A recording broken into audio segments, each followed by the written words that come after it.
Hello friends, இன்றைக்கி இந்த வீடியோவில் நம்ம என்ன பார்க்க போகிறோன்னா, புதிய டிடிஎஸ் விதிகள் கவர்மெண்ட் அனௌன்ஸ் பண்ணியிருக்காங்க.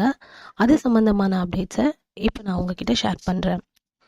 ஏப்ரல் 1, 2024 முதல் அமலுக்கு வரும் புதிய டிடிஎஸ் விதிகள் பற்றிய தகவல்களை இப்போ பார்க்கலாம். இந்த மாற்றங்கள் சீனியர் சிட்டிசன்கள் மற்றும் பொதுமக்களுக்கு எந்த அளவுக்கு யூஸ்ஃபுல்லாக இருக்கும்னு சில இம்பார்ட்டன்ட் பாயிண்ட்ஸோடு நான் ஷார்ட்டாக சொல்கிறேன். வீடியோ ஸ்கிப் பண்ணாமல் லாஸ்ட் வரையும் பாருங்கள். சீனியர் சிட்டிசன்களுக்கு பெரிய நிவாரணம்.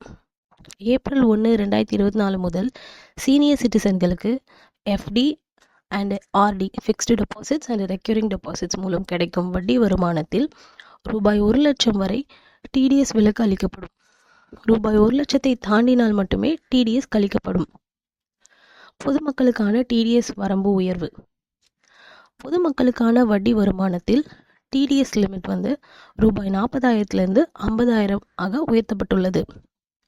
ரூபாய் 50,000 வரம்புக்குள் வட்டி வருமானம் இருந்தால் எந்த டிடிஎஸ் கழிக்கப்படாது. அடுத்து லாட்ரி மற்றும் குதிரை பந்தய வெற்றிகளுக்கான டிடிஎஸ். முன்பு ஒரு வருடத்தில் ரூபாய் 10,000க்கும் மேல் வெற்றிகள் இருந்தால் டிடிஎஸ் கழிக்கப்பட்டது. இப்போது ஒரு பரிவர்த்தனையிலேயே ரூபாய் 10,000க்கும் மேல் இருந்தால் மட்டுமே டிடிஎஸ் கழிக்கப்படும். அடுத்து காப்பீட்டு முகவர்கள் மற்றும் தரகர்களுக்கான நிவாரணம். காப்பீட்டு கமிஷன்களுக்கான டிடிஎஸ் வரம்பு 15,000 20,000 உயர்த்தப்பட்டுள்ளது. அடுத்து லாஸ்ட் மியூச்சுவல் ஃபண்ட் மற்றும் பங்குகளுக்கான டிடிஎஸ். மியூச்சுவல் ஃபண்ட் அல்லது பங்குகளிலிருந்து கிடைக்கும் ஈவுத்தொகை மற்றும் வருமானத்திற்கான டிடிஎஸ் லிமிட் ரூபாய் 5,000 10,000 உயர்த்தப்பட்டுள்ளது. இந்த புதிய டிடிஎஸ் விதிகள் சீனியர் சிட்டிசன்கள் மற்றும் பொதுமக்களுக்கு பெரிய நிவாரணம் அளிக்கும்.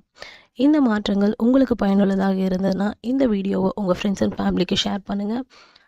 Please subscribe Chennai fix channel. இந்த வீடியோ சம்மந்தமாக டவுட் இருந்தால் கமெண்ட்டில் சொல்லுங்கள். Thank you, by.